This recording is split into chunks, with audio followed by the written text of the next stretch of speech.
Hətta bugün Mərkəzi Asiyada Rus dilindən bağlı başlanan kampaniyalar, Azərbaycanda Rusiyanın təbliğatının qarşısına alınmasına aparılan işlər, Pribaltikada Rus dilinə qarşı aparılan işlər və Ukraynanın özündə olan hadisələr, Moldovada olan hadisələr göstərir ki, yəni SSR-nin bərpası bu 5-ci kolonun vasitəsilə mümkün olmayacaq. Yəni onların yetişdirdiyi kadrlar var, onun vasitəsilə mümkün olmayacaq.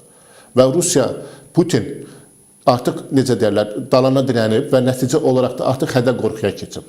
Və hesab edir ki, hədə-qorxu gəlsə, insanlar qorxacaqlar və insanlar asanlıqla təslim olmağa çalışacaqlar. Amma biz bilirik ki, 90-cı ildə Bakıda yanvar ayında insanlar əli yalın tankın üstünə gedən insanlar idilər. Yəni o xalqın əzmini qırmaq mümkün deyil. Eləcə də biz Tiflisdə bunu gördük, eləcə də Mərkəzi Asiyada bunu gördük. Yəni bu plan 2000-ci illərdən başlasa da bu planın reallaşması çox uzanır. Və bunun da nəticəsi olaraq Ukrayna müharibəsi başladı. Əslində qalsa Ukrayna müharibəsini hərə bir cür izah etməyə çalışır. Mən efirlərdə izləyirəm. Yəni politoloqlardır, alimlərdir, siyasi şərhçilərdir, kimlərdir izləyirəm və əslində qalsa mən onların şərhlərini gördükcə mənə elə gəlir ki, bu insanların Rusiya mətbuatında və ya Rusiya politoloqlarının çıxışlarından başqa çıxışlarından xəbəri yoxdur. İnciməsinlər. Yəni ki, bugün sizin efirdə, dövlət kanallarında və digərlərində Ukrayna-Rusiya müharibəsinə təhlil verib Rusiyanın ərazi məsələsidir, qaz məsələsidir, neft məsələsidir və digər məsələləri gündəmə gətirərək sanki Ukraynanı günahkar çıxartmaq istəyən güclər ki var, politologlar, onlar sanki Rus mətbuatını okurlar, Rus təhlillərini okurlar və Rusiyanın sanki bir kitablarını okurlar. Yəni bu insanların qlobal bir... Demiyorlar ki, elə insanlar çıxış edir, çalışır. Yox, söhbət sizdən getmir. Yox, söhbət sizdən getmir.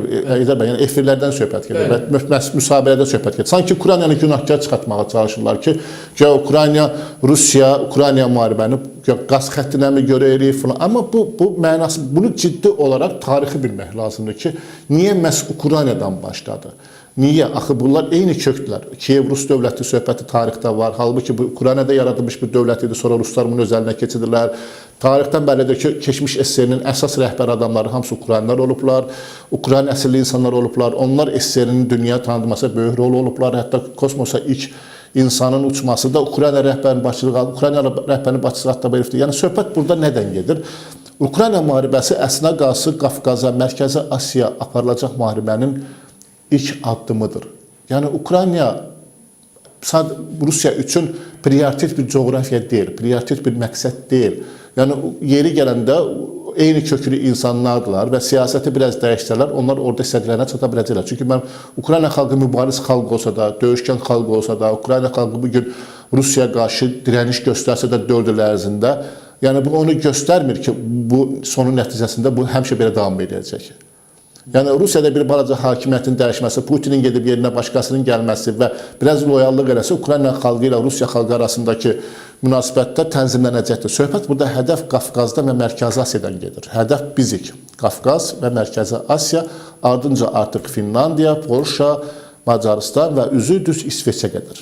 Ukraynadan sonra birinci Qafqaza qayıdacaq. Mən inanmıram ki, bunlar Qafqaza qayıtmaq istəyirdilər, amma bunlar Qafqaza necə gəlmək istəyirlər? Mən bütün bu prosesləri uzun zamandır izləyirəm və bunların Ukrayna cəhbəsindəki apardığı fəaliyyətin alt kökü Qafqazda 5-ci kolonu və Mərkəzi Asiyada 5-ci kolonu aktivləşdirmək idi. Yəni bu 5-ci kolonlar nə deməkdir? Tamaşaçılar həmişə deyirlər 5-ci kolon nədir? 5-ci kolon odur ki, bu Pyotrun zamanından sonra ki, Rusiya işğalçılıq siyasətinə başladı. Onların siyasətində belə bir şey vardır. Ruspərəst insanların Rusiya daimə xidmət eləyə biləcək və Rusiya daimə sədaqətli olacaq insanların hakimiyyətdə, vəzifədə qalması ilə yanaşı olaraq onların maddi və necə deyirlər, siyasi dəstəyini daimi onlara göstərmək. Məsələn, son vaxtlar hər kəs görür ki, Azərbaycanda nə baş verdi? Cənab Prezidentimizin siyasəti nəticəsində içimizdə olan böyük bir Rus bir kolonu başında Ramiz Mehdiyev olmaqla həbs olundu və araşdırmalar davam edir. Əlbəttə ki, bunun altında kimlər çıxacaq, nələr çıxacaq, bunu zaman göstərəcək. Yəni, Dövlət Təhlükəsizlik Xidməti bunu aram-aram sakitcə aparır.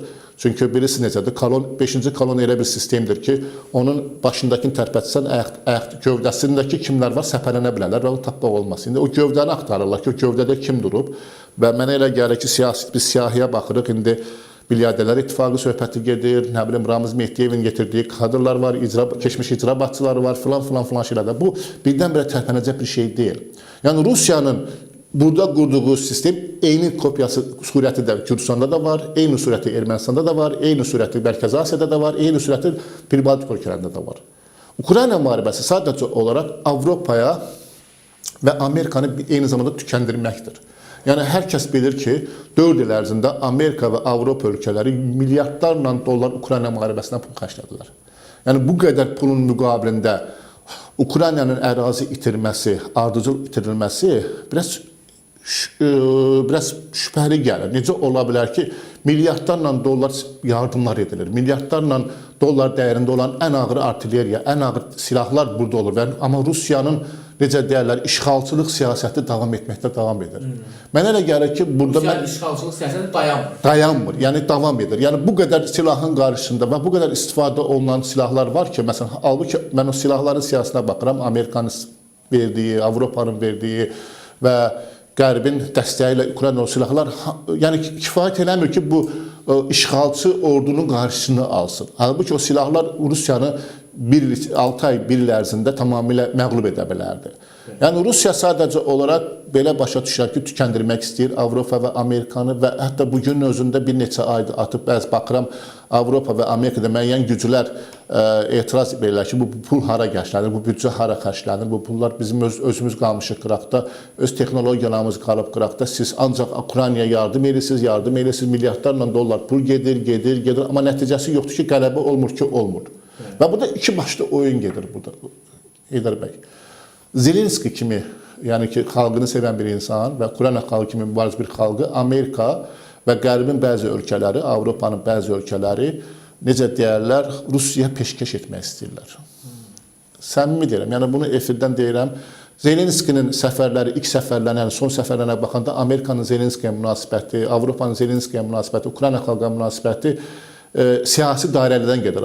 Söhbət xalqdan getmir. Əlbəttə, dünya xalqları hamısı Ukrayna tərəfindədir. Amma yəni siyasi tərəfdən baxırsan ki, artıq görünür ki, sanki bunlar Ukraynanı qurban vermək istəyirlər. Özlərini qorumaq üçün, öz büdcələrini, öz pullarını, silahlarını qorumaq üçün Ukraynanı qurban verməyə çalışırlar. Hətta Amerikanın Ukraynaya tərk etdiyi sülh planına baxıram, yəni tarixi Ukrayna torpaqları Rusiyaya güzəştə gedilməlidir. Niyə? Eyni siyasət bizə də qarşı baş vermişdi. Yadınıza gələsə, yaxın tariximizdə bu.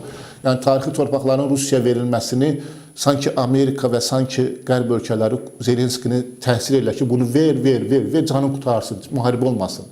Avropaya gəlməsin, Rusiya Avropaya gəlməsin, Rusiya dayansın orada, oraya kifayət eləsin. Yəni, Rusiya isə buna razılaşmır. Məsələn, indi siz görüşlərə baxırsınız da, Putinin təklif etdiyi variantlara baxsaq, elə Trumpın təklif etdiyi variantlara baxsaq, Zelenskinin razı olduğu layihədir. O layihə eyni layihədir. Lakin Putinin müəyyən bir xırdan nöqsanlar tapıb, orada güya nöqsanlar tapıb, bunu dayandırmasının səbəbi bilirsiniz nədir? Rusiya bu müharibəni dayandırmaq istəmir. Rusiya işğalçılıq siyasəti dayandırmaq istəmir. 5-ci kolonlar arxada fəaliyyət göstərir. Lazım olan Qafqaz ölkələrində, Mərkəzi Asiyada, Pribaltikada var.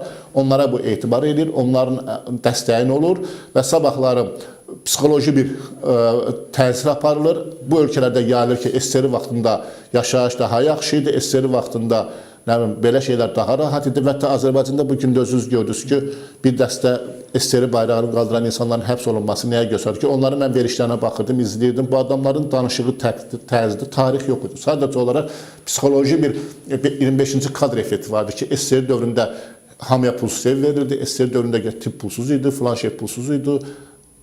Yəni bu psixologiya aparılır ki, sanki Rusiya SSR olmasa biz Azərbaycan xalqı kapitalizmin qurbanı olacaq. Halbuki Azərbaycanda baxırsınız ki, modern hər şey, xəstəxanalar var, modern tikililər var, binalar var. Azərbaycan artıq dünyanın elə Sibrizdən başlanan yol, Ağşəhər və s. O bərpa göstərir ki, Azərbaycan kimi. Yəni mənim məqsədim odur ki, Rusiyanın işğalçılıq planı 5-ci kolon vasitəsilə. Yəni onlar Rusiya hesab edir ki, Rusiya və bu planı hazırlayan güclər, hansılar ki, böyük şirkətlərdirlər ki, onlar bu layihədən böyük pullar götürəcəklər. Rusiyanın işğalının arxasında. Onlar elə bilirlər ki, yəni 5-ci kolon varsa, onlar sədəyə çata biləcək, bu təbliğat varsa qurtaracaq. Rus dili məktəbləri varsa, onlar yetişdirən kadrlar görə ruspərəst olacaqlar. Amma şükür Allaha ki, Azərbaycanda rus məktəbi qurtaranların bir 99%-i mən tam əminəm ki, vətənpərvər insanlardılar, milli insanlardılar. Yəni o nə olsun ki, rus məktəbi qurtaranlar. Adamların beynində, qəlbində Azərbaycan var. 44 günlük müharibə bizə çox böyük bir motivasiya verdi. 23 saatlıq qələbə bizə böyük bir motivasiya verdi. Qarabağın bugün sürətlə inkişaf etməsi bizə o xalqa motivasiya verdi və insanlar başa düşdülər ki, yəni bunu bizə edən kimdir? Ona görə mən hesab edirəm ki, Ukrayna müharibəsi yəni Qərbin Ukraynanı, torpaqlarını qurban verib öz Avropanı Rusiyadan qorumaqdır. Əslində qalsa Trump özü də istəyir ki, Rusiya Avropaya qədər gəlsin. Çünki Trump Avropa və ölkələri ilə Amerika arasındakı soyuq müharibəni biz hamımız görürük. Yəni bunu ciddi izləyənlər bilirlər.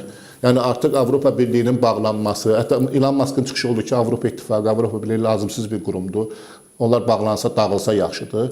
Yəni məqsəd Avropanı da Rusiya təsirlərindən olub bir xilaskar Amerika obrazı yaratmaqdır. Mən elə bilirəm ki, burada Amerika və Rusiyanı və güclərin marağı kəsişir ki, onlar istəyirlər ki, Ukraynanı qurban verib, onun fonunda Avropanın necə deyərlər, işğalını rəsmiləşdirsinlər ki, Avropa sonra Amerikanın ehtiyacını dursun. Yəni bugün artıq Fransa, Amerika soyuq müharibəsi var, bunu heç kəs görmür.